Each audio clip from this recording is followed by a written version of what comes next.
Hello बच्चों, welcome to science की पाठशाला। आज के लेक्चर में हम chapter number 5 the fundamental unit of life cell के बारे में डिस्कस करने वाले हैं। इससे पहले मैंने आपको chapter number 8 motion and chapter number 1 matter in our surrounding सिखाया है। अगर आपने उस लेक्चर को मिस किया है तो आपको यहाँ पे आई बटन पे उसकी लिंक मिल जाएगी। चैप्टर का इंट्रोडक्शन हम देखते हैं। जैसे कि नॉन लिविंग थिंग्स एटम से बने होते हैं, वैसे ही सारे लिविंग ऑर्गेनिजम्स जो है वो सेल से बने होते हैं। सेल की डेफिनेशन होती है कि it is the structural, functional and fundamental unit of life. साथ साथ में इसको बिल्डिंग ब्लॉक ऑफ लाइफ भी कहा जाता है। ऐसा क्यों, ये आप अच्छे से समझना। जैसे पूरे बिल्डिंग के स्ट्रक्चर को कंप्लीट करने के लिए बहुत सारे ब्रिक्स की रिक्वायरमेंट होती है, उसी तरीके से ह्यूमन बॉडी को कंप्लीट करते हैं सेल्स। जब बहुत सारे सेल्स कंबाइन होते हैं तो उसकी वजह से टिश्यूज का फॉर्मेशन होता है। जब मल्टीपल टिश्यूज कंबाइन होंगे तो उसकी वजह से ऑर्गन्स बनते हैं और बहुत सारे ऑर्गन्स कंबाइन होके ऑर्गन सिस्टम का फॉर्मेशन करते हैं और इस तरीके से पूरी ह्यूमन बॉडी जो है उसका स्ट्रक्चर कंप्लीट होता है। इसी वजह से सेल्स को structural, functional and fundamental unit of life कहा जाता है। हम ऑर्गेनिजम्स को डिवाइड करते हैं उनके नंबर ऑफ सेल्स के अकॉर्डिंग और हमें टोटल 2 टाइप्स ऑफ ऑर्गेनिजम्स मिलते हैं। One is called unicellular organisms and second type is known as multicellular organisms. ये क्या होते हैं इसको आप अच्छे से समझना। फर्स्ट हम डिस्कस करेंगे यूनिसेलुलर ऑर्गेनिजम्स के बारे में। ये जो वर्ड है यूनिसेलुलर, उसको 2 पार्ट्स में आप डिवाइड करो। First word is uni and second word is cellular. Uni का मतलब होता है सिंगल। इसका मतलब क्या हुआ, यहाँ पे जो ऑर्गेनिजम्स है उसके अंदर सिर्फ और सिर्फ एक सिंगल सेल प्रेजेंट होता है, जिसकी वजह से इनकी जो बॉडी है उसका ऑर्गेनाइजेशन बहुत ही सिंपल रहेगा। जितनी भी लाइफ प्रोसेसेस होती है जैसे कि रेस्पिरेशन, एक्सक्रीशन और डाइजेशन, वो सारी की सारी एक्टिविटीज सिर्फ और सिर्फ ये सिंगल सेल जो है वो कंप्लीट करता है। इनका जो लाइफ स्पैन है वो बहुत ही शॉर्ट रहेगा, बिकॉज एक ही सेल जो है वो इतने सारे फंक्शन कर रहा है, तो उसकी वजह से ये जो सेल है उसकी डेथ जो है वो बहुत ही जल्दी हो जाती है। इसके जो टाइप्स हैं वो आप नोट कर लेना, अमीबा, पैरामीशियम एंड बैक्टीरिया। ये एक ऐसा पार्ट है जो आपको 2 मार्क्स में पूछा जाता है। सेकेंड टाइप के जो ऑर्गेनिजम्स हैं उसे कहा जाता है मल्टी सेलुलर ऑर्गेनिजम्स। ये वर्ड को अच्छे से डिवाइड करो। मल्टी का मतलब होता है मोर देन वन, मतलब कि ऐसे ऑर्गेनिजम्स जिनके बॉडी के अंदर मोर देन 1 सेल्स प्रेजेंट होते हैं, ऐसे ऑर्गेनिजम्स को हम कहेंगे मल्टी सेलुलर ऑर्गेनिजम्स। ये एक ऐसे ऑर्गेनिजम्स हैं जिनकी बॉडी का ऑर्गेनाइजेशन कॉम्प्लेक्स होता है। क्यों कॉम्प्लेक्स होता है, बिकॉज इनके अंदर कैसे हो गए मोर देन 1 सेल्स। जैसे ही नंबर ऑफ सेल्स बढ़ते जाएंगे वैसे बॉडी का ऑर्गेनाइजेशन और ज्यादा कॉम्प्लेक्स होता जाएगा। अब यहाँ पे मल्टीपल सेल्स प्रेजेंट है। इसका मतलब क्या हुआ, जितनी भी लाइफ प्रोसेसेस जो थी जो हमने देखी थी कि यूनिसेलुलर ऑर्गेनिज्म में एक सिंगल सेल कंप्लीट करता था, वो अब यहाँ पे नहीं होगा। यहाँ पे मल्टीपल सेल्स होते हैं और मल्टीपल सेल्स जो है वो डिफरेंट फंक्शन करते हैं। मतलब कि पर्टिकुलर सेट ऑफ सेल्स जो है वो रेस्पिरेशन में हेल्प करेंगे, पर्टिकुलर सेट ऑफ सेल्स जो है वो एक्सक्रीशन के लिए हेल्प करेंगे और पर्टिकुलर सेल्स जो है वो डाइजेशन की एक्टिविटी परफॉर्म करेंगे। दैट मीन्स यहाँ पे जो है वो डिवीजन ऑफ लेबर हो जाता है। डिफरेंट सेल्स जो है वो डिफरेंट एक्टिविटीज परफॉर्म करने वाले हैं। इसकी वजह से क्या होगा, जितने भी ऑर्गेनिजम्स हैं उनका लाइफ स्पैन बढ़ जाएगा। इसका एग्जाम्पल क्या है, तो फंगाई हो गए, प्लांट्स हो गए, एनिमल्स हो गए और ह्यूमंस हो गए। हम जितने भी ऑर्गेनिजम्स को यहाँ पे देखते हैं वो सारे के सारे हैं multi cellular organisms. Robert Hooke ने 1665 में सबसे पहले सेल को डिस्कवर किया। सेल्स जो होते हैं उनकी साइज बहुत स्मॉल होती है, उसको हम नेकेड आई से नहीं देख सकते, इसलिए रॉबर्ट हुक ने माइक्रोस्कोप का यूज करके कॉर्क की थिन स्लाइस को ऑब्जर्व किया, और जब वो माइक्रोस्कोप के अंदर इसको एग्जामाइन करते हैं, उसको देखते हैं, तो उन्हें यहाँ पे कॉर्क की स्लाइस के अंदर बहुत सारे स्मॉल कंपार्टमेंट्स दिखाई देते हैं और एक हनी कॉम्ब जैसा स्ट्रक्चर दिखाई देता है। और ये जो थिन कंपार्टमेंट है उसी को उन्होंने सेल कह दिया। ये जो वर्ड सेल है एक्चुअली वर्ड सेल्यूले में से बना है, और सेल्यूले का मतलब होता है स्मॉल कंपार्टमेंट या तो स्मॉल रूम। सो इसमें से वर्ड जो है वो सेल बनता है।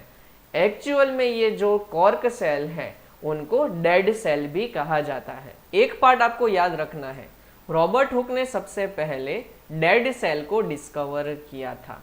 जो फर्स्ट लिविंग सेल है जो पॉन्ड के वाटर में से मिलता है वो लेवन हुक ने डिस्कवर किया था माइक्रोस्कोप का यूज करके। इसकी डिस्कवरी के बाद 1831 में रॉबर्ट ब्राउन ने न्यूक्लियस को डिस्कवर किया। न्यूक्लियस क्या होता है इसके बारे में हम थोड़ी देर में और डिटेल में जानेंगे। ये जो पार्ट है वो 1 मार्क्स में बहुत बार पूछा जाता है, तो ये पार्ट अच्छे से याद रख लेना। लेवन हुक ने सबसे पहले जो है लिविंग सेल को डिस्कवर किया, रॉबर्ट हुक ने सबसे पहले डेड सेल को डिस्कवर किया, रॉबर्ट ब्राउन ने सबसे पहले न्यूक्लियस को डिस्कवर किया जो सेल के अंदर का एक ऑर्गेनेल है, और उसके बाद 1839 में पुरकिन-जे ने एक नया टर्म इंट्रोड्यूस किया, प्रोटोप्लाज्म। प्रोटोप्लाज्म जो है वो एक सेल के अंदर का फ्लूइड होता है। अब हमें सेल थियरी को डिस्कस करना है। ये एक्चुअल में 1 मार्क्स से लेके 2 मार्क्स में आपको कई बार पूछा जाता है। इसके अंदर टोटल 3 स्टेटमेंट्स हैं। ये स्टेटमेंट्स आप अपने नोटबुक में नोट कर लेना।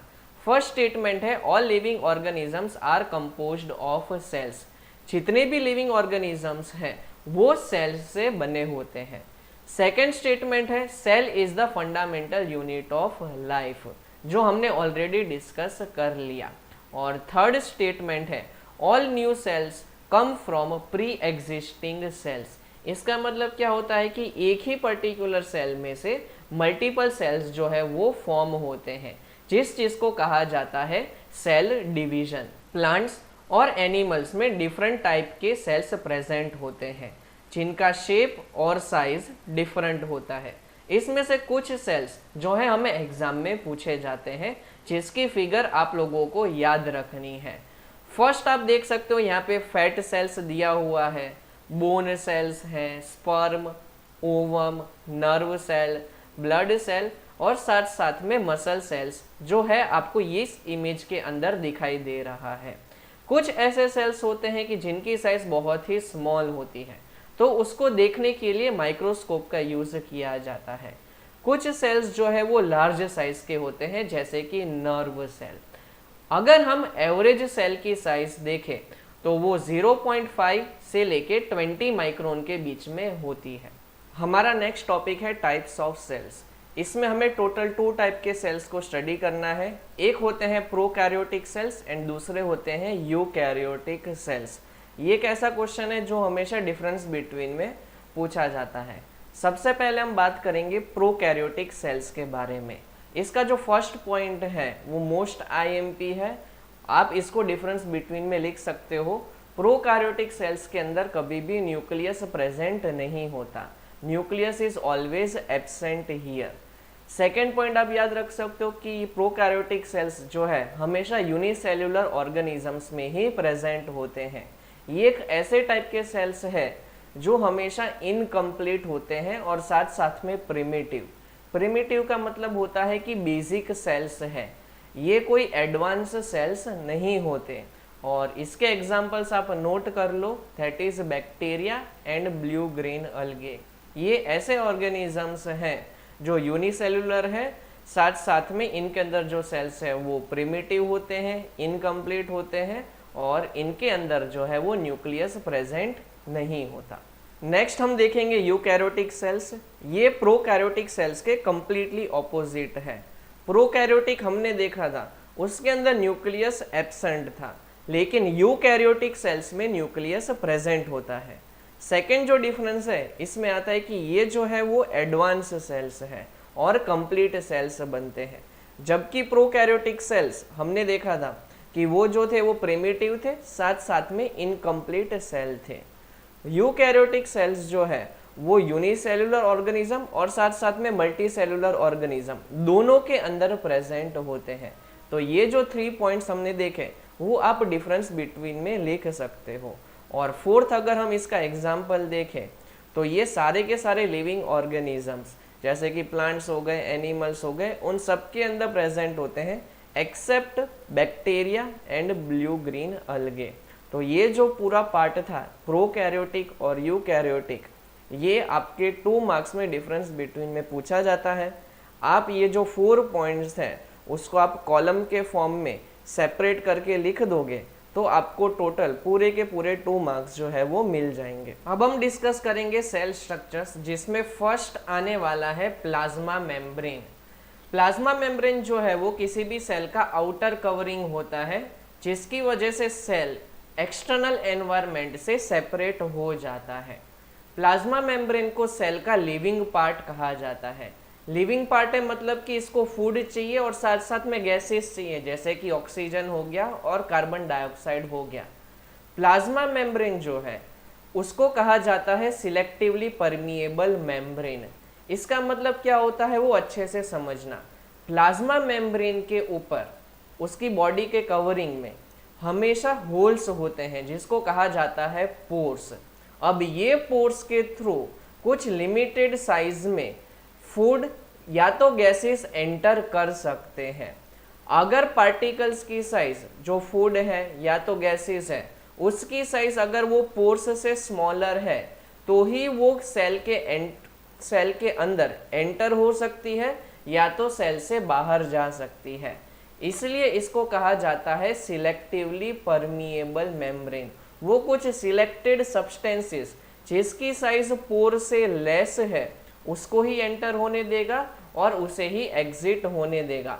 सारे के सारे फूड के पार्टिकल्स या तो गैस या तो वाटर के पार्टिकल्स प्लाज्मा मेम्ब्रेन में एंटर भी नहीं कर सकते, ना ही एग्जिट कर सकते हैं। ये जो प्लाज्मा मेम्ब्रेन है वो बहुत ही थिन होती है, डेलिकेट होती है और साथ साथ में इलास्टिक होती है। ये पार्ट आपको याद रखना है। और अगर आपको पूछे कि प्लाज्मा मेम्ब्रेन कौन सी चीज से बना है तो याद रखना है कि it is made up of lipids and proteins. Plasma membrane जो है वो एक डोर की तरह वर्क करता है जिसके थ्रू हमने देखा कि फूड के पार्टिकल्स या तो वाटर हो सकता है, गैसेस हो सकते हैं, उसके पार्टिकल्स एंटर कर सकते हैं और एग्जिट कर सकते हैं। ये जो प्रोसेस है जिसके थ्रू सब्सटेंसेस एंटर करते हैं और एग्जिट करते हैं वो प्रोसेस इसको कहा जाता है डिफ्यूजन एंड ऑस्मोसिस। यहाँ पे आप इमेज में देख सकते हो कि प्लाज्मा मेम्ब्रेन का स्ट्रक्चर आपको दिया हुआ है, उसके वहाँ पे पोर्स है और वो पोर्स के थ्रू ही सब्सटेंसेस एंटर कर सकते हैं और एग्जिट कर सकते हैं। अब हम देखते हैं कि डिफ्यूजन प्रोसेस एक्चुअल में होती क्या है। तो पहले इसकी डेफिनेशन नोट कर लेना। डिफ्यूजन का मतलब होता है कि जब भी कोई सब्सटेंस हायर कॉन्सेंट्रेशन से लोअर कॉन्सेंट्रेशन वाले रीजन की तरफ मूव करता है तो उसको कहा जाता है डिफ्यूजन। ये सिस्टम जो है वो वर्क करती है because of difference in concentration. Concentration का मतलब होता है अमाउंट ऑफ सब्सटेंस। इस चीज को अगर हम एग्जाम्पल के थ्रू समझे तो आप देख सकते हो कि यहाँ पे हमारे पास एक वाटर का कंटेनर है, उसके अंदर हमने यहाँ पे इंक के पार्टिकल्स को पुट किया। इससे क्या होगा, इंक के पार्टिकल्स जो है वो इवनली स्प्रेड हो जाएंगे और वो जो है वाटर के पार्टिकल्स के साथ मिक्स हो जाएंगे। पहले आप देख सकते हो कि इंक के पार्टिकल्स जो है वो हायर कॉन्सेंट्रेशन वाले रीजन में थे, मतलब कि वो एक स्पेसिफिक रीजन में उनका अमाउंट ज़्यादा था। लेकिन कुछ समय के बाद, कुछ टाइम के बाद जो है ये जो पार्टिकल्स है वो इवनली स्प्रेड हो जाते हैं। सिमिलर प्रोसेस हमारे जो है सेल के अंदर होती है। जब सेल के अंदर ऑक्सीजन का अमाउंट कम हो जाता है तो सेल्स क्या करेंगे, एक्सटर्नल एनवायरनमेंट में से ऑक्सीजन को एब्जॉर्ब करेंगे सो दैट सेल के अंदर जो है अब वो लार्ज अमाउंट में ऑक्सीजन अब प्रेजेंट होगा। जब सेल के अंदर CO2 का अमाउंट ज़्यादा हो जाएगा तो सेल क्या करेंगे, उसका कॉन्सेंट्रेशन CO2 का ज़्यादा है उसके अंदर, तो वो जो CO2 है वो रिलीज कर देंगे, जिसकी वजह से एनवायरमेंट में बाद में CO2 का जो है अमाउंट ज़्यादा हो जाएगा। आपको एंडोसाइटोसिस की डेफिनेशन पूछी जाती है। ये एक ऐसी प्रोसेस है जिसके थ्रू फूड है, वाटर है, गैसेस है, ऐसे बहुत सारे सब्सटेंसेस अमीबा के प्लाज्मा मेम्ब्रेन के थ्रू सेल के अंदर एंटर होते हैं। ये पार्ट आप अच्छे से याद रखना। ये प्रोसेस को कहा जाता है एंडोसाइटोसिस। अब हम बात करेंगे ऑस्मोसिस के बारे में। ये एक ऐसी प्रोसेस है जिसमें सिर्फ वाटर के पार्टिकल्स जो है वो हायर कॉन्सेंट्रेशन से लोअर कॉन्सेंट्रेशन की तरफ मूव करते हैं through a semi permeable membrane. Again semi permeable membrane का मतलब होता है कि ऐसी मेम्ब्रेन जिसके अंदर होल्स है। अगर हम यहाँ पे एक एग्जांपल के थ्रू देखें तो यहाँ पे हमें दिया है एक वाटर का कंटेनर जिसमें हमने शुगर के सॉल्यूशन को रखा है। शुगर का सॉल्यूशन है, इसका मतलब ये हुआ कि यहाँ पे जो शुगर के पार्टिकल्स हैं वो सॉल्यूट की तरह वर्क करेंगे और वाटर के पार्टिकल्स जो है वो सॉल्वेंट की तरह वर्क करेंगे। अब यहाँ पे शुगर के पार्टिकल्स की साइज जो है वो बिगर होती है और वाटर के पार्टिकल्स की साइज स्मॉलर होती है। तो ये जो सेमी परमिएबल मेम्ब्रेन है उसके थ्रू सिर्फ और सिर्फ वाटर पास हो सकता है और ये प्रोसेस को कहा जाता है ऑस्मोसिस। ऑस्मोसिस के 2 टाइप्स हैं, एक है एंड ऑस्मोसिस और दूसरा है एक्स ऑस्मोसिस। एंड ऑस्मोसिस एक ऐसी प्रोसेस है जिसमें वाटर जो है वो मूव करता है from higher concentration to lower concentration. Initially क्या होगा, सेल के अंदर वाटर का अमाउंट बहुत कम था, तो सेल जो है वो एक्सटर्नल एनवायरनमेंट में से वाटर को एब्जॉर्ब करने का ट्राई करेगा सो दैट वाटर जो है from environment to the cell जो है वो ट्रैवल करता है। जब सेल के अंदर वाटर का अमाउंट बढ़ जाएगा तो सेल जो है उसकी साइज इंक्रीज हो जाएगी, जिसको कहा जाता है स्वेलिंग ऑफ सेल। और ये जो सॉल्यूशन है उसको कहा जाता है हाइपोटोनिक सॉल्यूशन। मतलब कि अगर हम सेल को हाइपोटोनिक सॉल्यूशन के अंदर प्लेस करेंगे तो हाइपोटोनिक सॉल्यूशन के अंदर जो वाटर है वो ट्रैवल करता है सेल के अंदर, जिसकी वजह से सेल की साइज इंक्रीज हो जाती है। एंड ऑस्मोसिस प्रोसेस के कंप्लीटली ऑपोजिट होती है एक्स ऑस्मोसिस प्रोसेस। मतलब कि यहाँ पे जब हम सेल को हाइपरटोनिक सॉल्यूशन के अंदर प्लेस करेंगे तो ये जो सेल है वो वाटर को लूज करेगा। क्यों लूज करेगा? बिकॉज यहाँ पे सेल के अंदर ऑलरेडी वाटर हायर कॉन्सेंट्रेशन में प्रेजेंट है, तो वाटर जो है वो यहाँ पे higher concentration to lower concentration move करेगा। दैट मीन्स सेल वाटर को लूज करेगा, जिसकी वजह से सेल की साइज डिक्रीज हो जाएगी।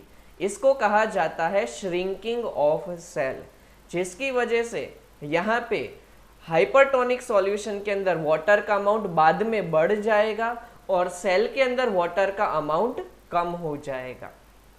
अगर हम किसी भी सेल को आइसोटोनिक सॉल्यूशन के अंदर प्लेस करेंगे तो यहाँ पे जो है सेल जो है जितने अमाउंट में वाटर को लूज करता है उतने ही अमाउंट में वाटर को गेन करता है। दैट मीन्स यहाँ पे जो वाटर का नेट फ्लो है वो 0 हो जाता है, जिसकी वजह से सेल की साइज ना ही इंक्रीज होगी ना ही डिक्रीज होगी। ऐसे टाइप के सॉल्यूशन को कहा जाता है आइसोटोनिक सॉल्यूशन। अब हम बात करेंगे सेल वॉल के बारे में। सेल वॉल किसी भी सेल का आउटर मोस्ट कवरिंग होता है। ये सेल का एक नॉन लिविंग पार्ट है जो थिक होता है। इसको फ्रीली परमिएबल मेम्ब्रेन भी कहा जाता है। इसके ऊपर भी होल्स होते हैं, लेकिन इसके थ्रू सारे के सारे सब्सटेंसेस जो है वो इजीली एंटर कर सकते हैं। प्लाज्मा मेम्ब्रेन जो था वो था सिलेक्टिवली परमिएबल मेम्ब्रेन, जो याद रखना है, और सेल वॉल जो है वो होती है फ्रीली परमिएबल मेम्ब्रेन। अगर आपको कोई पूछे कि सेल वॉल किससे बना है तो आप याद रख लेना कि ये जो है वो सेल्यूलोज का बना हुआ होता है। सेल वॉल जो है वो यूकैरियोटिक प्लांट सेल के अंदर प्रेजेंट होता है और साथ साथ में प्रोकैरियोटिक सेल्स में भी ये प्रेजेंट होता है। अगर हम सेल वॉल के फंक्शन की बात करें तो ये एक रिजिड स्ट्रक्चर बनाता है, जिसकी वजह से ये किसी भी प्लांट सेल को सपोर्ट करने के काम में आता है। साथ साथ में सेल वॉल की वजह से किसी भी सेल का जो है वो शेप डिसाइड होता है। साथ साथ में सेल वॉल प्लाज्मा मेम्ब्रेन को प्रोटेक्ट करके रखता है, बिकॉज ये प्लाज्मा मेम्ब्रेन के भी बाहर की तरफ होता है। और अगर हम बात करें इसका एक और फंक्शन, तो ये किसी भी चीज को ट्रांसपोर्ट करने के काम में आता है। पहले जो सब्सटेंसेस हैं वो सेल वॉल के थ्रू एंटर होते हैं और बाद में प्लाज्मा मेम्ब्रेन के through within the cell enter करेंगे। तो किसी भी चीज को अगर सेल के अंदर एंटर होना है या तो एग्जिट होना है, तो पहले वो सेल वॉल के थ्रू जाएगा और बाद में प्लाज्मा मेम्ब्रेन के थ्रू जाएगा। अब हम डिफरेंट टाइप के फ्लूइड्स को स्टडी करने वाले हैं जो सेल के अंदर प्रेजेंट होते हैं। इसमें फर्स्ट आता है साइटोप्लाज्म। ये एक कंफ्यूजिंग पार्ट है, तो आप अच्छे से समझना, बिकॉज इसमें से कई बार डिफरेंस बिटवीन के क्वेश्चन पूछे जाते हैं। साइटोप्लाज्म जो है वो एक जेली जैसा स्ट्रक्चर बनाता है जो न्यूक्लियस के बाहर की तरफ है। यहाँ पे आपको इमेज में दिखाई दे रहा है न्यूक्लियस। न्यूक्लियस क्या होता है, तो आप कह सकते हो कि किसी भी सेल का जो है कंट्रोल सेंटर है। जैसे हमारे बॉडी में ब्रेन एक कंट्रोल सेंटर की तरह काम करता है, वैसे किसी भी सेल के अंदर जो कंट्रोल सेंटर होता है उसको कहा जाता है न्यूक्लियस। तो ये जो न्यूक्लियस के बाहर की तरफ जो जेली जैसा स्ट्रक्चर है, वो स्ट्रक्चर को कहा जाता है साइटोप्लाज्म। किस तरीके से होता है, तो ये एक जेली जैसा है, साथ साथ में इसके अंदर बहुत सारे जो सेल के दूसरे ऑर्गेनेल्स हैं वो फ्लोट करते रहते हैं। दूसरा जो फ्लूइड है उसको हम कहते हैं प्रोटोप्लाज्म। ये कौन सा स्ट्रक्चर बनता है वो आप अच्छे से देखना। तो यहाँ पे जब हम साइटोप्लाज्म के साथ न्यूक्लियस को भी ऐड कर देते हैं तो उससे बनता है प्रोटोप्लाज्म। अगेन ये एक जेली जैसा स्ट्रक्चर है, साथ साथ में ये विसियस होता है। विसियस का मतलब होता है स्टिकी। ये एक कलरलेस सेमी फ्लूइड जैसा सब्सटेंस है। दैट मीन्स साइटोप्लाज्म देखो ये कैसा हुआ, तो न्यूक्लियस के बाहर का स्ट्रक्चर। अगर हम साइटोप्लाज्म के अंदर न्यूक्लियस को ऐड करते हैं तो वो स्ट्रक्चर को कहा जाता है प्रोटोप्लाज्म। आई होप आप लोगों को डिफरेंस पता चल गया होगा। थर्ड फ्लूइड जैसा स्ट्रक्चर है उसको कहा जाता है न्यूक्लियोप्लाज्म। न्यूक्लियोप्लाज्म का मतलब हुआ कि जो न्यूक्लियस के अंदर फ्लूइड प्रेजेंट है उसको कहते हैं न्यूक्लियोप्लाज्म। नेक्स्ट हमारा सेल ऑर्गेनल है गोल्गी बॉडी। गोल्गी बॉडी को गोल्गी कॉम्प्लेक्स और गोल्गी एपेरेटस भी कहा जाता है।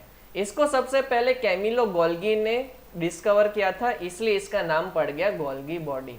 ये जो होते हैं वो सेल के अंदर कुछ पैरेलल स्ट्रक्चर्स बनाते हैं। इनका जो फंक्शन है वो आप अच्छे से याद रखना। ये जो है वो एक कुरियर कंपनी की तरह काम करते हैं। कुरियर कंपनी क्या करती है, आपका जो भी पैकेज है उसको तो पहले स्टोर करती है और बाद में जहाँ पे भी उसको डिस्पैच करना है, जहाँ पे उसे ट्रांसफर करना है, वहाँ पे उसको जो है डिलीवर कर देती है। सिमिलर काम यहाँ पे जो है वो गोल्गी बॉडीज करती है।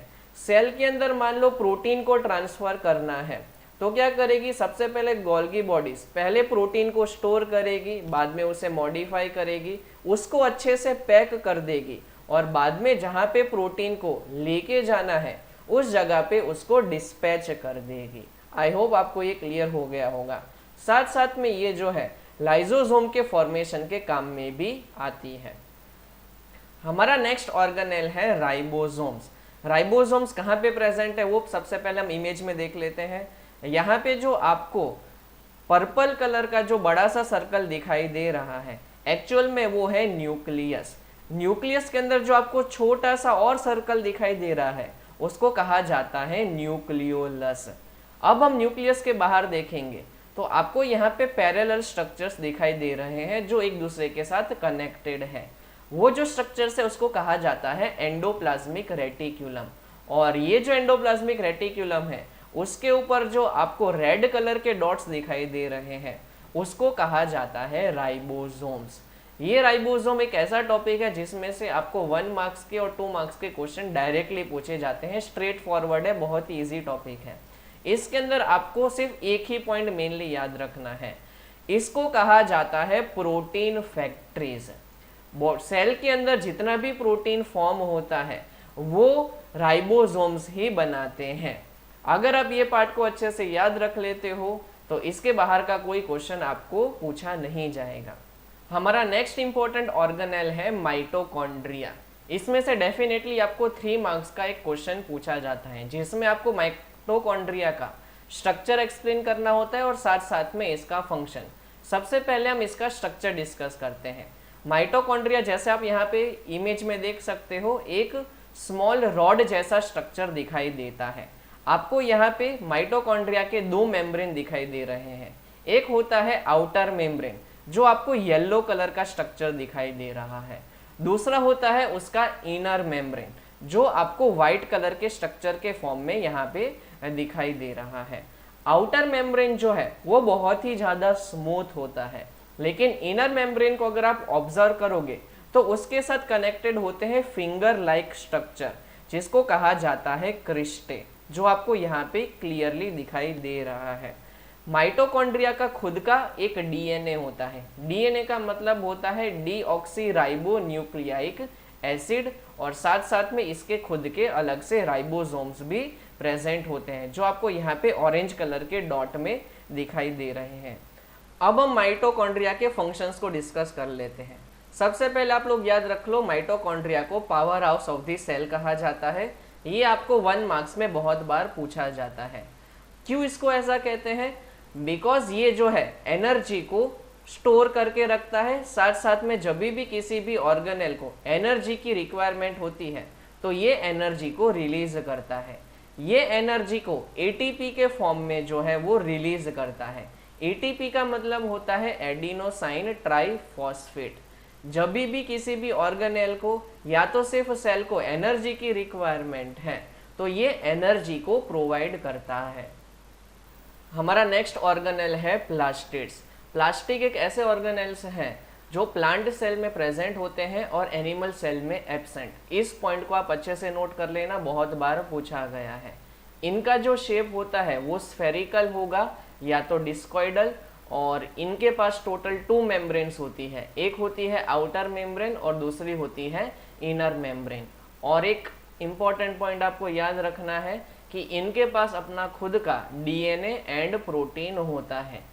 डीएनए का मतलब क्या है तो नोट कर लो, डीऑक्सीराइबोन्यूक्लियाइक एसिड, जो हमारे जो है न्यूक्लियस के अंदर प्रेजेंट होता है। न्यूक्लियस के अंदर होता है क्रोमोसोम्स और क्रोमोसोम्स के अंदर होते हैं डीएनए। ये पार्ट आपको याद रखना है। प्लास्टिड्स जो है उसके टोटल 3 टाइप्स हैं। First is chloroplast, second is chromoplast and third is leucoplast. First जो प्लास्टिड है उसके बारे में अभी हम डिस्कस कर रहे हैं, दैट इज क्लोरोप्लास्ट। आपने सुना होगा कि प्लांट्स के अंदर होता है क्लोरोफिल, ठीक है, जिसकी वजह से वो फोटोसिंथेसिस की प्रोसेस की हेल्प से फूड को प्रिपेयर करते हैं। तो ये जो क्लोरोफिल है ना वो एक्चुअली क्लोरोप्लास्ट के अंदर प्रेजेंट होता है। इसी की वजह से लीव्स जो है उसका कलर जो है वो कैसा होता है, ग्रीन कलर का होता है। तो ये पार्ट आप याद रखना, chlorophyll is present in chloroplast, और उसी की वजह से जो है वो फोटोसिंथेसिस प्रोसेस पॉसिबल हो पाती है। Next plastid is chromoplast. हमने देखा है कि फ्रूट्स जो है और फ्लावर्स हैं उनके कलर डिफरेंट होते हैं बिकॉज ऑफ क्रोमोप्लास्ट, ठीक है। ये हमारा सेकेंड टाइप का प्लास्टिड हुआ। इस वर्ड को जो है हम सेपरेट करें तो क्रोमा मीन्स होता है कलर, ठीक है। तो ये एक्चुअल में कैसे है, हमारे कलरफुल प्लास्टिड्स हैं। ये पार्ट आप याद रखना। हमने देखा होगा कि एप्पल जो उसका कलर डिफरेंट है, ऑरेंज का कलर डिफरेंट है, जितने भी फ्लावर्स होते हैं उनके कलर डिफरेंट होते हैं। तो रीजन इसके बिहाइंड क्या है, क्रोमोप्लास्ट। इसलिए ये क्या है, प्लांट सेल के अंदर प्रेजेंट है, एनिमल सेल के अंदर प्रेजेंट नहीं है। अगर हमारे सेल्स में क्रोमोप्लास्ट होता तो हमारा कलर भी डिफरेंट हो सकता था। और थर्ड इज ल्यूकोप्लास्ट। ल्यूकोप्लास्ट जो होते हैं वो व्हाइट कलर के प्लास्टिड्स होते हैं या तो कलरलेस प्लास्टिड्स होते हैं। इनका सिर्फ एक ही फंक्शन है, दैट इज स्टोरेज।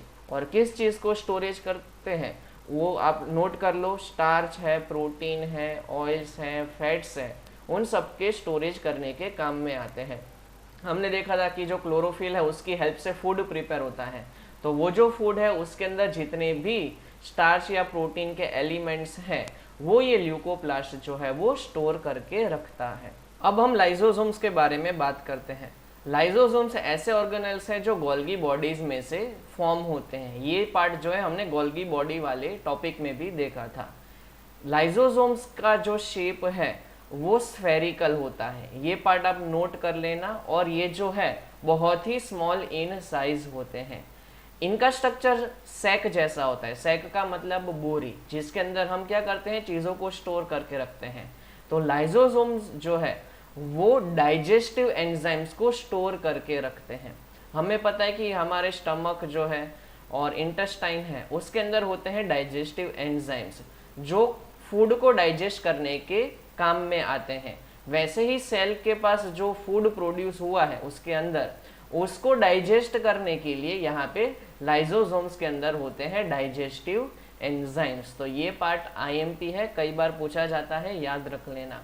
साथ साथ में ये जो लाइसोसोम्स हैं वो यूकैरियोटिक सेल्स यानी कि एनिमल्स के अंदर जो है ज़्यादा पाए जाते हैं। लाइसोसोम्स के फंक्शन के रिगार्डिंग आपको कई बार क्वेश्चन पूछे जाते हैं। हमने देखा कि लाइसोसोम्स के अंदर होते हैं डाइजेस्टिव एंजाइम्स जो डाइजेशन पर्पस के लिए काम में आते हैं। सो जब भी कोई पैथोजन है जैसे कि बैक्टीरिया हो गया, वायरस हो गया, या तो कई बार जब सेल की डेथ हो जाती है तो उसको डाइजेस्ट करने के लिए लाइसोसोम्स जो है वो काम में आते हैं। इसकी वजह से क्या होता है कि जितना भी वेस्ट मटेरियल प्रोड्यूस हुआ है किसी भी सेल के अंदर उसको ये डाइजेस्ट कर देगा और जिसकी वजह से क्या होगा, सेल जो है वो हमेशा क्लीन रहेगा। जब भी लाइसोसोम डाइजेस्टिव एंजाइम्स को रिलीज करता है तो कई बार खुद से लाइसोसोम जो है वो डैमेज हो जाता है, जिसकी वजह से पूरा का पूरा जो सेल है वो डैमेज हो जाएगा। इसी की वजह से इसको कहा जाता है suicidal bags. Why lysosomes are known as suicidal bags, ये बहुत बार आपके स्कूल के एग्जाम में पूछा जाता है। मैं वापिस से रिपीट कर रहा हूँ, आप ध्यान देना। लाइसोसोम्स के अंदर होते हैं डाइजेस्टिव एंजाइम्स। जब डाइजेस्टिव एंजाइम्स रिलीज होते हैं तो सेल डैमेज हो जाता है, जिसकी वजह से सेल की डेथ भी हो सकती है। इसलिए लाइसोसोम्स को कहा जाता है सुसाइडल बैग्स। नेक्स्ट ऑर्गेनेल है वैक्यूल्स।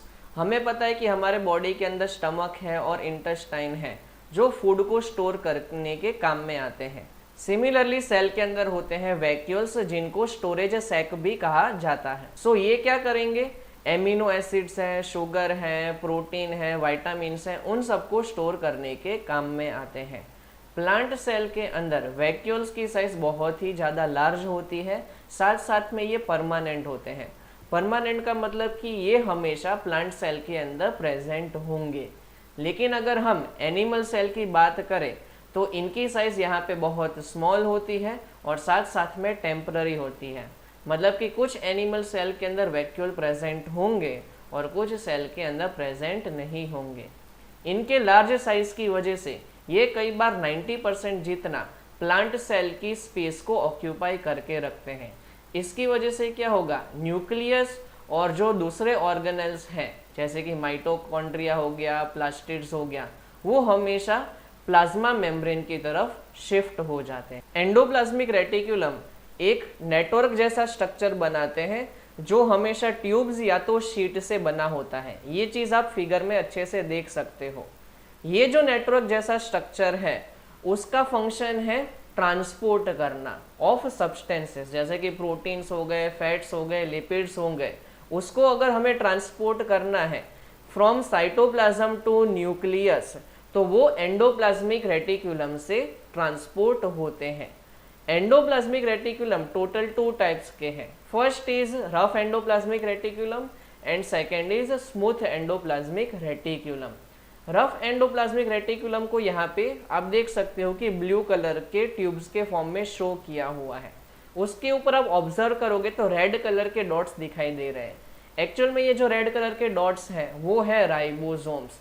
इसकी वजह से इसकी सरफेस जो है वो रफ हो जाती है, इसी की वजह से इसको कहा जाता है रफ एंडोप्लाज्मिक रेटिकुलम और इसके अंदर प्रेजेंट होते हैं राइबोसोम्स। नेक्स्ट आप देखोगे स्मूथ एंडोप्लाज्मिक रेटिकुलम जो आपको यहाँ पे ग्रीन कलर से दिखाई दे रहा है। इसके ऊपर राइबोसोम्स प्रेजेंट नहीं होते। ये हो गया एक डिफरेंस रफ एंडोप्लाज्मिक रेटिकुलम का और स्मूथ एंडोप्लाज्मिक रेटिकुलम का। अब यहाँ पे राइबोसोम्स प्रेजेंट नहीं है, इसकी वजह से इसकी जो सरफेस है वो स्मूथ रहती है, इसलिए इसको SER भी कहा जाता है। अगर हम फंक्शन ऑफ एंडोप्लाज्मिक रेटिकुलम की बात करें तो इनका फर्स्ट फंक्शन होता है सेल को इंटरनल सपोर्ट प्रोवाइड करना। सेकेंड फंक्शन हमने ऑलरेडी थोड़ी देर पहले डिस्कस कर लिया। अगर हमें कहीं पे भी चीज़ों को ट्रांसफ़र करना है, जैसे कि प्रोटीन्स, फैट्स हो गए, लिपिड्स हो गए, सेल के किसी भी पार्ट में, तो ये ट्रांसपोर्टेशन के काम में आते हैं। साथ साथ में आप थर्ड फंक्शन नोट कर लेना कि जब भी प्लाज्मा मेम्ब्रेन का फॉर्मेशन करना है, गोल्गी बॉडीज़ का फॉर्मेशन करना है, तो इसके लिए ये हमेशा हेल्प करते हैं।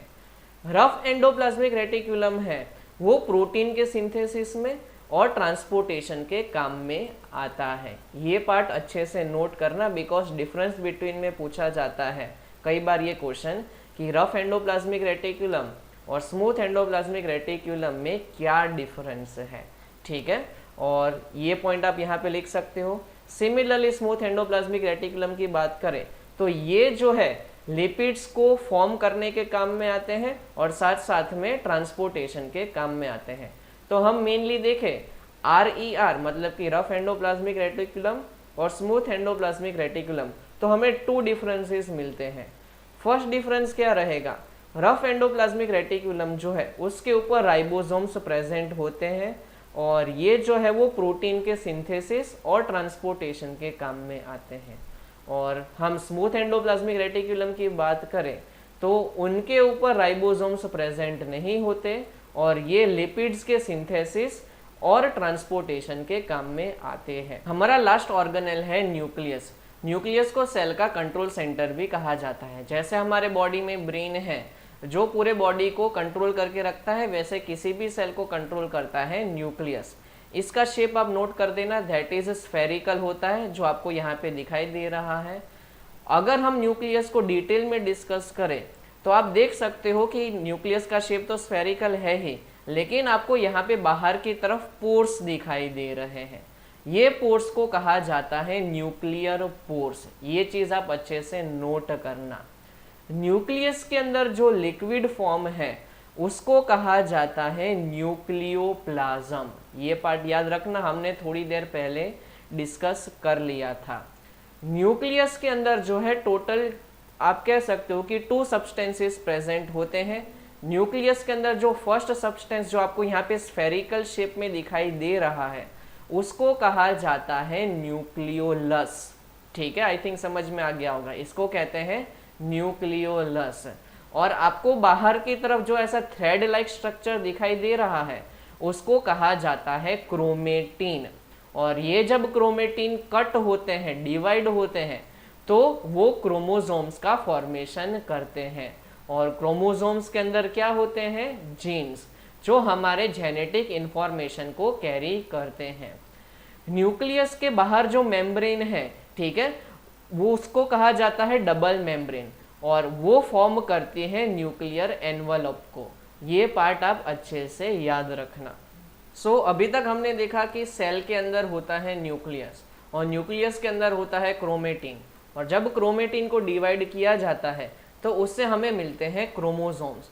वो आपको यहाँ पे फिगर के अंदर दिखाई दे रहे हैं। क्रोमोसोम्स जो है वो टोटल 2 चीज़ों से बने होते हैं। फर्स्ट चीज़ जो है उसको कहा जाता है DNA, जो किसी भी न्यू सेल के फॉर्मेशन के काम में आती है। सेकेंड पार्ट जो है क्रोमोसोम का उसको कहा जाता है प्रोटीन। ये DNA के पैकेजिंग के काम में आता है। और DNA का जो फंक्शनल सेगमेंट है उसको कहा जाता है जीन्स। अगर हम ये न्यूक्लियस वाले टॉपिक का ओवरव्यू करें, वापस से रिवाइज करें, तो सेल के अंदर जो कंट्रोल सेंटर होता है उसको कहते हैं न्यूक्लियस। न्यूक्लियस के अंदर जो फ्लूइड होता है उसको कहा जाता है न्यूक्लियोप्लाज्म। ये न्यूक्लियोप्लाज्म के अंदर हम कह सकते हैं कि 2 ऑर्गेनेल्स प्रेजेंट होते हैं जो न्यूक्लियस का ही पार्ट है। फर्स्ट जो थिंग है उसको कहा जाता है क्रोमेटिन, और जब क्रोमेटिन डिवाइड होता है तो उसमें से बनते हैं क्रोमोसोम्स, और क्रोमोसोम्स किससे बने हैं, तो DNA और प्रोटीन से बने हैं। दूसरा जो ऑर्गेनेल प्रेजेंट है न्यूक्लियस के अंदर उसको कहा जाता है न्यूक्लियोलस। आई होप ये जो न्यूक्लियस वाला जो पार्ट है वो आपको अब क्लियर हो गया होगा। अगर हम फर्स्ट फंक्शन देखें न्यूक्लियस का, तो वो मेटाबॉलिक एक्टिविटीज को कंट्रोल करने के काम में आता है। मेटाबॉलिक एक्टिविटीज का मतलब होता है कि जब भी सेल वाटर को एब्जॉर्ब करता है, ऑक्सीजन को एब्जॉर्ब करता है, वाटर को लूज करता है, फिर कार्बन डाइऑक्साइड को रिलीज करता है, साथ साथ में सेल जो है वो फूड को प्रिपेयर करता है, डाइजेस्ट करता है, स्टोर करके रखता है। इन सब एक्टिविटीज को कंट्रोल करने के लिए न्यूक्लियस का जो है वर्क होता है। ये सारी एक्टिविटीज को न्यूक्लियस जो है वो कंट्रोल करके रखता है। साथ साथ में न्यूक्लियस को स्टोर हाउस ऑफ जीन्स भी कहा जाता है। इस पे आप IMP मार्क कर देना और अपने नोटबुक में नोट कर देना। न्यूक्लियस के बिना कोई भी सेल जो है वो सरवाइव नहीं कर सकता और कोई भी एक्टिविटीज जो है वो परफॉर्म नहीं हो सकती। जैसे हम कह सकते हैं कि ब्रेन के बिना जो है ह्यूमन बॉडी जो है वो सरवाइव नहीं कर सकती। आपको एक डायरेक्ट क्वेश्चन पूछा जाता है स्कूल में कि प्लांट सेल का स्ट्रक्चर ड्रॉ करो, तो ये स्ट्रक्चर आप अपने नोटबुक में ड्रॉ कर लेना और हम देख लेते हैं कि ऑर्गेनेल्स जो है वो कौन से लोकेशन पे सिचुएटेड होते हैं। आपको यहाँ पे पर्पल कलर का दिखाई दे रहा है स्फेरिकल सब्सटेंस, वो हमने ऑलरेडी देख लिया, उसको कहा जाता है न्यूक्लियस। न्यूक्लियस के अंदर हमने ऑलरेडी देख लिया कि क्या प्रेजेंट होता है, एक और स्फेरिकल सब्सटेंस जिसको कहा जाता है न्यूक्लियोलस। अब न्यूक्लियस के बाहर जाओगे तो आपको देखो यहाँ पे शीट जैसा स्ट्रक्चर दिखाई दे रहा है, ट्यूब जैसा स्ट्रक्चर दिखाई दे रहा है, जिसको हमने चैनल कहा था। वो जो चैनल है उसको कहा जाता है रफ एंडोप्लाज्मिक रेटिकुलम और उसके बाहर की तरफ है स्मूथ एंडोप्लाज्मिक रेटिकुलम। उससे थोड़ा सा नीचे देखोगे तो यहाँ पे आपको पिंक कलर के स्ट्रक्चर्स दिखाई दे रहे हैं, ठीक है, जो पैरेलल है। उनको हमने कहा था गोल्गी एपरेटस या तो गोल्गी बॉडीज। अब गोल्गी बॉडीज के नीचे देखोगे तो आपको यहाँ पे रेड कलर का दिखाई दे रहा है, वो स्ट्रक्चर जो है उसको कहा जाता है लाइजोसोम्स, ठीक है, जिसको हमने सुसाइडल बैग्स कहा था। लाइजोसोम्स के नीचे देखोगे तो यहाँ पे जो है आपको एक बीन्स जैसा स्ट्रक्चर दिखाई दे रहा है, वो जो स्ट्रक्चर है उसको कहा जाता है माइटोकॉन्ड्रिया। माइटोकॉन्ड्रिया को हमने powerhouse of the cell कहा था। आप लेफ्ट हैंड साइड पे देखोगे तो आपको एक बहुत ही बड़ा, कह सकते हो कि ब्लू कलर में एक ऑर्गेनेल दिखाई दे रहा है, जिसको हमने स्टोरेज सैक भी कहा था, जिसको हम कहते हैं वैक्यूल। और ये जो है वो प्रोटीन है, वाइटामिन्स है, लिपिड्स है, ऑयल्स हैं, एमिनो एसिड्स हैं, उन सबको स्टोर करके रखता है। वैक्यूल के राइट हैंड साइड पे आप देखोगे तो एक ग्रीन कलर का स्ट्रक्चर दिखाई दे रहा है जिसको कहा जाता है क्लोरोप्लास्ट। और क्लोरोप्लास्ट क्या करता है, वहाँ पे क्लोरोफिल प्रेजेंट है तो उसकी वजह से वहाँ पे फोटोसिंथेसिस की वजह से फूड प्रिपेयर होता है। साथ साथ में आप देखोगे यहाँ पे रेड कलर के बहुत ही स्मॉल डॉट्स दिखाई दे रहे हैं रफ एंडोप्लाज्मिक रेटिकुलम के साइड में। वो जो स्ट्रक्चर्स है उसको कहा जाता है राइबोसोम्स, जिसको हमने कहा था they are protein factories. So I hope आपको ये जो पूरा प्लांट सेल का स्ट्रक्चर है वो समझ में आ गया होगा। इसके अलावा जो भी आपको एक्स्ट्रा जो सब्सटेंसेस दिखाई दे रहे हैं उसको अभी ड्रॉ करने की ज़रूरत नहीं है। अब हम एनिमल सेल के स्ट्रक्चर को डिस्कस कर लेते हैं। बाहर जो आपको लिक्विड फॉर्म में दिखाई दे रहा है, अगेन उसको क्या कहा जाता है, साइटोप्लाज्म, जो सेल के अंदर का फ्लूइड होता है। वापिस से यहाँ पे जो आपको पर्पल कलर में दिखाई दे रहा है वो क्या है, न्यूक्लियस। और न्यूक्लियस के अंदर वापिस एक आपको स्फेरिकल स्ट्रक्चर दिखाई दे रहा है जिसको कहा जाता है न्यूक्लियस। साथ साथ में जो थ्रेड लाइक स्ट्रक्चर है उसको हमने कहा था क्रोमेटिन। उसके बाद वापिस से आपको चैनल्स दिखाई दे रही है जिसको हमने कहा था रफ एंडोप्लाज्मिक रेटिकुलम। और उसके ऊपर आप देख सकते हो कि राइबोसोम्स जो है वो प्रेजेंट है। रफ एंडोप्लाज्मिक रेटिकुलम के थोड़े से नीचे आओगे तो आपको यहाँ पे स्मूथ एंडोप्लाज्मिक रेटिकुलम दिखाई दे रही है, उसके ऊपर राइबोसोम्स प्रेजेंट नहीं है। उससे थोड़ा सा और नीचे आओगे तो आपको यहाँ पे पैरेलल स्ट्रक्चर्स दिखाई दे रहे हैं जिसको हमने गोल्गी बॉडीज या तो गोल्गी एपेरेटस कहा था। उसके लेफ्ट और राइट में अगर आप देखोगे तो आपको दिखाई दे रहा है माइटोकॉन्ड्रिया, जिसको हमने पावर हाउस ऑफ सेल कहा था। माइटोकॉन्ड्रिया के नीचे देखोगे तो हमने लाइजोसोम्स के बारे में स्टडी किया था जिसको कहा जाता है सुसाइडल बैग्स, ठीक है। और वापिस से लेफ्ट साइड पे आ जाओ तो देखो यहाँ पे आपको ब्लू कलर में वैक्यूल्स दिखाई दे रहे हैं वहाँ पे हमने देखा था कि प्लांट सेल में वैक्यूल जो है उसकी साइज बहुत बड़ी होती है, लेकिन एनिमल सेल के अंदर वैक्यूल की साइज बहुत ही स्मॉल होती है। तो ये स्ट्रक्चर्स अगर आप अपने नोटबुक में अच्छे से ड्रॉ कर दोगे और साथ साथ में एग्जाम में लेबलिंग के साथ लिख दोगे तो आपको फुल मार्क्स जो है वो मिल जाएंगे। अब आप लोग एनिमल सेल और प्लांट सेल में डिफरेंस नोट कर लो। एनिमल सेल की जो साइज होती है वो स्मॉल होती है, प्लांट सेल की जो साइज है वो एनिमल सेल्स के कंपैरिजन में लार्ज होती है। सेकेंड डिफरेंस होता है कि सेल वॉल जो है वो एनिमल सेल में हमेशा एब्सेंट रहेगी, लेकिन प्लांट सेल के अंदर सेल वॉल जो है वो हमेशा प्रेजेंट होती है, और ये जो सेल वॉल है वो हमेशा सेल्यूलोज से बनी होती है। एनिमल सेल के अंदर न्यूक्लियस जनरली सेंटर में प्रेजेंट होता है, लेकिन प्लांट सेल में न्यूक्लियस हमेशा पेरीफेरी मतलब कि ऑफ सेंटर ही होता है। एनिमल सेल के अंदर प्लास्टिड्स हमेशा एब्सेंट होते हैं, लेकिन प्लांट सेल के अंदर प्लास्टिड्स, जिसमें हमने क्लोरोप्लास्ट, क्रोमोप्लास्ट और ल्यूकोप्लास्ट देखा था, वो हमेशा प्रेजेंट होते हैं। एनिमल सेल के अंदर वैक्यूल्स स्मॉल साइज के होते हैं और टेम्पररी होते हैं, मतलब कि कुछ सेल्स में प्रेजेंट होते हैं, कुछ सेल में प्रेजेंट नहीं होते। लेकिन प्लांट सेल के अंदर जो है ये हमेशा परमानेंट होते हैं और इनकी साइज जो है वो हमेशा लार्ज होती है। एनिमल सेल का जो शेप है वो हमेशा राउंड होगा या तो इरेगुलर हो सकता है, लेकिन प्लांट सेल का जो शेप है वो स्क्वायर या तो रेक्टेंगुलर हो सकता है। ये डिफरेंस बिटवीन के पॉइंट्स अगर आप लिख दोगे अपने स्कूल के एग्जाम में तो कोई प्रॉब्लम नहीं होगी और आपको फुल मार्क्स जो है वो मिल जाएंगे। हमारे चैप्टर का लास्ट टॉपिक है सेल डिवीजन। सेल डिवीजन जो है बहुत ही इंपॉर्टेंट है किसी भी प्लांट और एनिमल के ग्रोथ के लिए। सेल डिवीजन का मतलब होता है formation of new cell from the old cells. जब भी सेल ओल्ड हो जाते हैं, डेड हो जाते हैं या तो इंजर्ड हो जाते हैं, तो उनको रिप्लेस करने के लिए हमेशा न्यू सेल चाहिए, और इसी प्रोसेस को कहा जाता है सेल डिवीजन, जिसकी वजह से बॉडी का ग्रोथ होता है। ये पार्ट आपको याद रखना है। सेल डिवीजन जो है वो मोस्टली 2 टाइप्स में होता है। फर्स्ट को कहा जाता है माइटोसिस और सेकंड प्रोसेस को कहा जाता है मियोसिस। अब हम इसको डिटेल में देखते हैं। माइटोसिस एक ऐसी प्रोसेस है जिसकी वजह से सेल का ग्रोथ होता है। यहाँ पे जो सेल डिवाइड होता है वो सेल को कहा जाता है मदर सेल, और मदर सेल के डिवीजन के बाद 2 आइडेंटिकल सेल्स प्रोड्यूस होते हैं, और ये 2 आइडेंटिकल सेल्स को कहा जाता है डॉटर सेल। ये हमेशा याद रखना, मदर सेल में से सिर्फ 2 ही सेल्स प्रोड्यूस होते हैं माइटोसिस के दौरान, और वो 2 सेल्स को कहा जाता है डॉटर सेल्स। एक इंपॉर्टेंट पार्ट आप यहाँ पे नोट करना, मदर सेल में जितने भी नंबर ऑफ क्रोमोसोम्स प्रेजेंट है उतने ही नंबर ऑफ क्रोमोसोम्स जो है वो डॉटर सेल के अंदर रहते हैं। मतलब कि number of chromosomes in mother cell is always equal to number of chromosomes present in daughter cell. ये एक डिफरेंस बिटवीन का पॉइंट है जो आपको याद रखना है। सो बॉडी के ग्रोथ या तो रिपेयर के लिए माइटोसिस प्रोसेस जो है वो होती है।